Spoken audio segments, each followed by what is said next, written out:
ang maghuhukom. 1. Human mamatay si Josue, ang katawhan sa Israel, nagpakisayod sa Ginoo kung kinsa sa ilang mga banay ang muuna pagsulong sa mga Kanaanhon. Mitubag ang Ginoo, ang banay ni Juda mao'y muna, kay gitugyan ko na kanila ang yuta.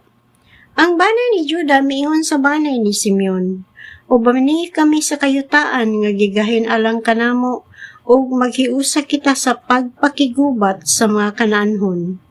Unya, mukuyog usab kami kaninyo sa kayutaan nga gigahin alang kaninyo. Busa ang mga banay ni Simeon o ni Juda nag-uban ngadto sa panggubatan. Pinaagi sa tabang sa Ginoo gibuntog nila ang mga Kanaanhon ug ang mga Peresihanon o gibuntog nila ang 10,000 katawo didto sa Bezek. Naabtan nila didto si Adoni-Bezek o nakigubat sila kaniya. Midagan si Adoni-Bezek apan naapsan nila siya, gidakop o giputol nila ang iyang mga kumagko sa kamot ug tiil.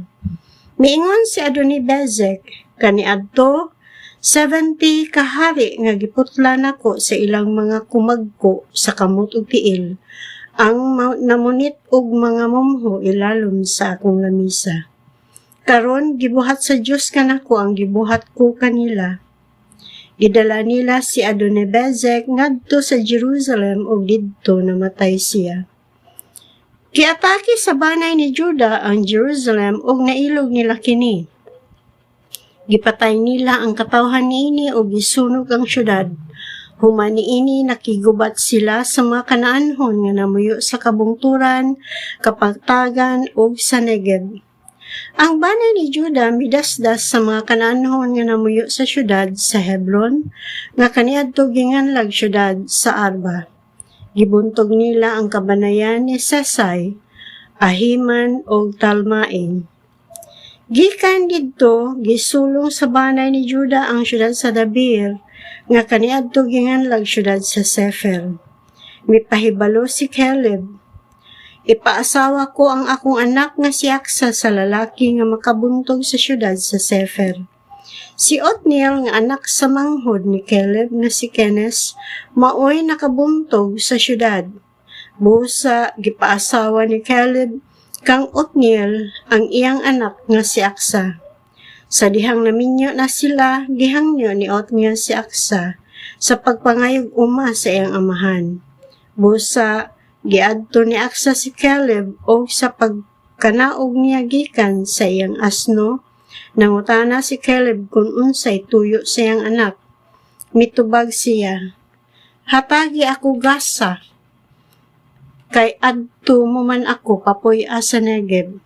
Hatagi usab akog mga tubod. Busa gihatag ni Caleb kaniya ang mga tubod sa bungtod o sa kapatagan. Ang mga Kenihanon nga kaliwat sa ugangan ni Moises nanungas uban sa katawhan sa Juda gikan sa syudad sa mga palmera ngadto sa kamingawan sa Judea sa habagatan sa Arad.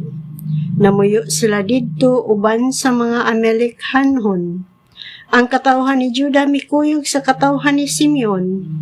Ibuntog nila ang mga Kanaanhon sa syudad sa Sephat o gigunob nila kini sa hingpit. Gihatagan nila kinig laing ngalan nga Horma. Giatake nila ang Gaza, Askalon ug Ekron uban sa naglibot nining kayutaan. Gitabangan sa Ginoo ang katawhan sa Juda ug napanag-iya nila ang kabungturan.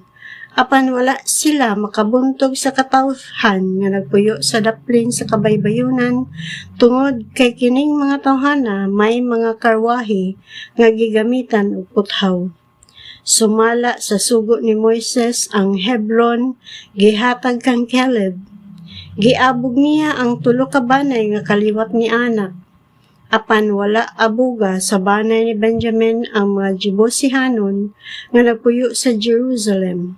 Busa didto ra gihapon magpuyo sa Jerusalem ang mga Jebusihanon tipon sa katawhan sa Benjamin. Gisulong sa banay ni Jose ang syudad sa Bethel, nga kaniadto ginganlag lus. Gitabangan sila sa Ginoo. Nagpadala sila mga espeya ngadto sa syudad, ug ang mga espeya nakakitag tawo nga migula sa syudad ug ilang giingnan siya. Tudloi kami unsaon namo pagsulod sa syudad ug dili ka namo unsaon. Busa iya silang gitudluan. Gipamatay nila ang tanan nga namuyo sa syudad gawas ni ining tawhana ug ang tibuok niyang panimalay. Miadto kining tawhana sa kayutaan sa mga Hitihanon ug didto nagtukod siyang syudad ug ginganlan niya kini Luz. Mao gihapon kini ang ngalan niini hangtod karon. Wala abuga sa banay ni Manases ang mga nagpuyo sa mga syudad sa Betsan, sa Tanak, sa Dur, sa Heblaam, sa Megiddo o sa silangang kalungsuran. Busa, nagpadayon pagpuyo didto ang mga Kanaanhon. Sa nahimo ng gamhanan ng mga Israelita, gipugos nila ang mga Kanaanhon sa pagpatrabaho alang kanila apan wala nila abuga silang tanan. Wala abuga sa banay ni Ephraim ang mga Kanaanhon nga nagpuyo sa syudad sa Gezer. Busa ang mga Kanaanhon nagpadayon pagpuyo didto, tipon kanila. Wala abuga sa banay ni Zabulon ang mga nagpuyo sa mga syudad sa Kitron o Nahalol. Busa ang mga Kanaanhon nagpuyo tipon kanila o ilang gipatrabaho alang kanila. Wala abuga sa banay ni Aser ang mga nagpuyo sa mga syudad sa Akko, Sidon, Ahulab, Aksib, Helba, Afek o sa Rehob. Ang banay ni Aser nagpuyo tipon sa mga Kanaanhon kay wala man nila abuga ang mga Kanaanhon. Wala abuga sa banay ni Neftali ang mga nagpuyo sa mga syudad sa Bet-Semes o sa Bet-Anat. Nagpuyo sila tipon ni ining mga Kanaanhon apan ilang gipatrabaho ang mga Kanaanhon alang kanila. Giabog sa mga Amorihanon ang banay ni Dan ngadto sa kabungturan ug wala nila palugsunga sa kapatagan. Ang mga Amorihanon nagpadayon pagpuyo sa bukid sa Hares, sa Ayalon o sa Saalbim, apan nailalam sila sa pagmando sa banay ni Jose o gipatrabaho sila alang kanila. Ang mga utlanan sa mga Edomihanon nagsukad sa agianan nga ginganlag agianan sa Akrabim, gikan sa Sala paingon sa habagatan.